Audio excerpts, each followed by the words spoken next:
ये खुद जब पिछली दफा विधायक था, एक एमएलए ने उसके ऊपर ये आरोप लगाया था कि 300 रुपए रेडी वालों से लेता है पंचकुला के अंदर। चलिए बात नहीं, ये चोर उचक्कों को बचाने का काम कर रहा हूं मैं।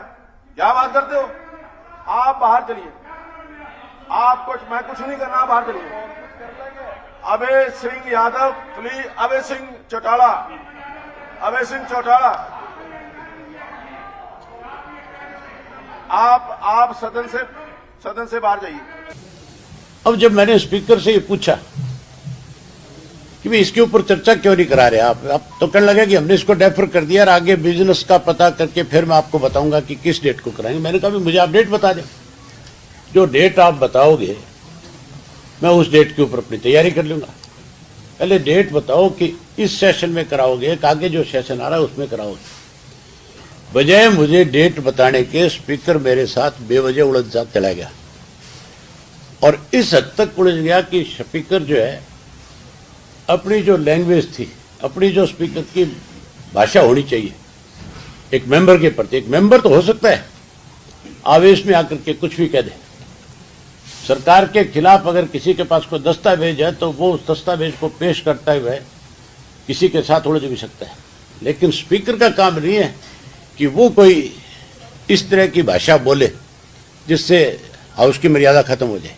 अगर मेंबर गलत बोल जाता है तो मेंबर तो माफी मांग लेगा, उसको तो मजबूर कर लिया जाता है इस बात के लिए भी तैने अगर कुछ गलत कहा या तो तू तेरे शब्द वापस ले ले, अदरवाइज तेरे खिलाफ कार्रवाई करेगा। स्पीकर अगर गलत बोलेगा उसके खिलाफ कौन कार्रवाई करेगा। आपने देखा है कि आज जिस तरह से स्पीकर मुझे कह रहा था कि मैं बख्शूंगा नहीं, मैं पहले तो आपके माध्यम से स्पीकर से ये पूछना चाहता हूं कि कितने को लोगों को तैने अब तक बख्शा नहीं है। ये भाषा उसको अपने घर में तो बोल सकता है, हाउस के अंदर नहीं बोल सकता। ये छूट हाउस में कोई नहीं देगा। ये तो विपक्ष कमजोर है, विपक्ष में मान के चलो कि सरकार से दबता है, अदरवाइज आज ही स्पीकर को इस बात के लिए मजबूर कर लेता कि तू अपने कहे हुए शब्द पहले वापिस ले। विपक्ष है नहीं, क्योंकि विपक्ष तो केवल लिपापोती करने के लिए है, जो सरकार चाहती है उसी की भाषा विपक्ष बोलता है। आपने देख लिया होगा कि वो इस तरह की भाषा बोल रहा था और विपक्ष बैठा बैठा कान बोचे बैठा हुआ था। कैसे सरकार को बचाया जाए, स्पीकर 24 घंटे इस काम में लगा हुआ है। सुबह भी सेम यही बात हुई थी। सुबह जब एक इशू मैंने 0 ओवर में उठाया एयरपोर्ट का लेकर के, इनको बड़ी तकलीफ हुई इस बात के कि भी हमें कैसे ये जो झूठा साबित कर रहे हैं। आप सबने देखा है कि मुख्यमंत्री ने अनेक दफा ये बात कही कि हिसार में इंटरनेशनल एयरपोर्ट बन रहा है। उसके बाद दुष्यंत ने अनेक दफा कही, कमल गुप्ता जैसे व्यक्ति से कहलाया गया, अनेक इनके एमएलए ने इस बात पे यहां विधानसभा में चर्चा करी, मुख्यमंत्री की पीठ थपथपाई, नाम तक रख दिया कि महाराजा अग्रसेन के नाम से हम इंटरनेशनल एयरपोर्ट बना रहे हैं। उसकी पोल खुल गई थी। लोकसभा का जो पिछला सेशन था उसमें एविएशन मिनिस्टर ने साफ कर दिया था कि कोई इंटरनेशनल एयरपोर्ट नहीं है शहर के अंदर। अब उससे इनकी झूठ सामने आ गई। मैंने सुबह कौन सा गलत कहा था? मैंने ये कहा था भी इंटरनेशनल एयरपोर्ट के नाम के ऊपर आपने सड़कें बनाई, सड़कें बना करके गरीब लोगों की जमीनें जो है उन पे भूमाफिया खड़ा कर दिया, जमीनें हड़प ली। और अब जब तुम्हारी पोल खुल गई तो कैसे उन सब चीजों को दबाया जाए, उसके लिए लोगों के गांव के रास्ते बंद कर दिए। 32, 34 किलोमीटर का सफर ज्यादा करना पड़ेगा लोगों को, खास करके पढ़ने वाली बच्चियों के लिए बहुत बड़ी तकलीफ की बात थी। वो कहां से जाएगी, कैसे? जो साइकिल पे स्कूल जाती थी, कॉलेज जाती थी, अब उसको 32 किलोमीटर ज्यादा जाना पड़ेगा। मैं तो यही बात कह रहा था कि ये सब कुछ करने की बजाय आपको एक रास्ता बना करके देना चाहिए गांव के लोगों को फिर से दोबारा, ताकि उस गांव के लोगों को 32 किलोमीटर का सफर ज्यादा तय करने की बजाय कम सफर के अंदर हिसार पहुंच जाए। और उनका बेचारों का जो कारोबार जब बंद हो गया, जो फैक्ट्रियां थी, जो दुकानें थी, जो वहां पे मॉल बने हुए थे, वो सारी चीजें बंद होगी। क्योंकि हिसार से कौन 32 किलोमीटर उस गांव के अंदर आएगा? पहले 6 किलोमीटर का रास्ता था। इस पे जब मैंने कहा कि भूमाफिया थे, भूमाफिया में भी वो लोग शामिल है जो सत्ता में बैठे हुए, जिनकी अपनी कंपनियां, जिनके अपने नजदीक के लोग उनके नाम से ली हुई थी, जब मैं उनके नाम ले रहा था, जब मैं उनकी बता रहा था कि तुम्हारी कंपनियों के नाम पे है, तब किसी ना किसी तरीके से उस बात को दबाया जाए, इसके लिए जो स्पीकर ने फिर उनका पक्ष लेना शुरू कर दिया। मैंने स्पीकर से, जब हाउस के दौरान स्पीकर अपने गया कमरे में, जब मैंने पूछी, मैं बोला, कहा आप की जो जिम्मेवारी उसको निभाओ ना, आप कहा इस सरकार में बैठे लोगों को, चोर चक्कों को क्यों बचा रहे हम। तो आज जो था, जिस ढंग से स्पीकर लगा हुआ है, उससे लगता नहीं है कि विधानसभा के अंदर अब कोई ये मान करके चले कि स्पीकर किसी का पक्ष बनने की बजाय निष्पक्ष होकर के इस विधानसभा को चलाएगा। इससे ज्यादा बड़ी बात क्या होगी।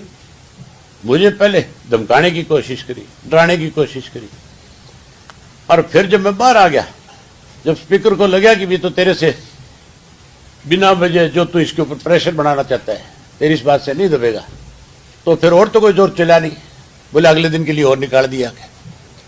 मैं इससे पूछूंगा जब 16 तारीख को दोबारा हाउस शुरू होगा, हाउस में बढ़ते पूछूंगा कितने दिन के लिए निकालेगा और कैसे निकालेगा। पहले मेरी बात का जवाब पूछूंगा, कल ही चिट्ठी लिखूंगा, आज ही चिट्ठी लिखूंगा इसको कि जो बात तैने हाउस के अंदर कही है उसका कौन जिम्मेवार है। ये हालत है, ये अब कोई विधानसभा नहीं है। इस स्पीकर ने फिश मार्केट बना दी, जिसके खुद के खिलाफ प्रिविलेज आया हुआ इस हाउस के अंदर। उस आदमी से आप क्या उम्मीद कर सकते हो कि किसी के साथ न्याय कर देगा। ये खुद जब पिछली दफा विधायक था, एक एमएलए ने उसके ऊपर ये आरोप लगाया था कि 300 रुपए रेडी वालों से लेता है पंचकुला के अंदर, और उस वक्त प्रिविलेज आया था उस विधायक के खिलाफ। अगर इसने पैसे ना लिए होते तो फिर उस विधायक के खिलाफ जब प्रिविलेज आया था तो उसकी पूरी प्रोसीडिंग हो जानी चाहिए थी। अगर उसने गलत कहा था तो उसके खिलाफ कार्रवाई हो जानी चाहिए थी। हालांकि ये खुद उस वक्त उस कमेटी का चेयरमैन था, तो इसके खिलाफ लगे हुए आरोप इसको साबित करने चाहिए थे। अब भी अनेक इस किस्म के आरोप हैं जो मैं आज नहीं बताना चाहता, लेकिन अगर स्पीकर की यही भाषा रही तो मुझे मजबूर होकर के लोगों को ला करके पेश करना पड़ेगा तुम्हारे सामने कि किस तरह से एक पंचकुला का विधायक जो है, जो स्पीकर की पद पे बैठा हुआ है, लोगों के सामने किस तरह की परेशानियां खड़ी करता है, कैसे लोगों को परेशान करता है। ये कहता है स्पीकर कि कोई भी एमएलए जाकर के जमीन खरीद सकता है। अरे जिस दिन तुम लोगों ने अपने नॉमिनेशन फाइल किए थे, ड्राफ्ट जिस दिन तुमने वहां पे एफिडेविट दिया था, उस दिन तो तुम कंगाल थे, तुम्हारे पास चढ़ने को गाड़ी नहीं थी, बैंक बैलेंस नहीं था तुम्हारा। अब तुम जमीनें खरीद दो, कहां से आ गया वो पैसा? सारा का सारा पैसा इसी तरह से कमाया होगा। अब इनको तकलीफ होती है जब इनसे पूछा जाता है कि वो जमीनें तुम्हारे नाम कैसे हो रही है। तो मैं उम्मीद नहीं करता, मैं आप लोगों से उम्मीद करता हूं कि आप जो है सच्चाई लोगों के सामने उजागर करो और ऐसे लोगों की पोल खोलने का काम करो जो सत्ता में बैठ करके कहीं लोगों को लूट रहे हैं, और हम जैसे लोग जो इनकी पोल खोलते हैं उनको डराने और धमकाने का प्रयास कर रहे हैं। प्रिविलेज लेकर के आए मेरे खिलाफ। आज इनसे पूछने वाला हो कि सारा देश ये कहता है तुम्हारे लिए, प्रदेश के अंदर आप रिक्शा पुलर से पूछ लो, बस अड्डे पे जाके पूछ लो, आप रेलवे स्टेशन पे जाके पूछ लो, हॉस्पिटल में खड़े होकर के बात कर लो, सरकार में क्या हो रहा है। सारे ये कहते हैं दोनों हाथों से लूटने में लगे हुए सरकार में बैठे लोग, लुटेरे इकट्ठे हो रहे हैं। तो मैं कोई गलत कह रहा हूं क्या? तुम्हें भी पता है सबको कि कौन लुटेरा है यहाँ पे, है कि नहीं है? तुम्हें पता है? तुम भी बता दो, हंस रहे हो बैठे बैठे, बताने में हर जगह।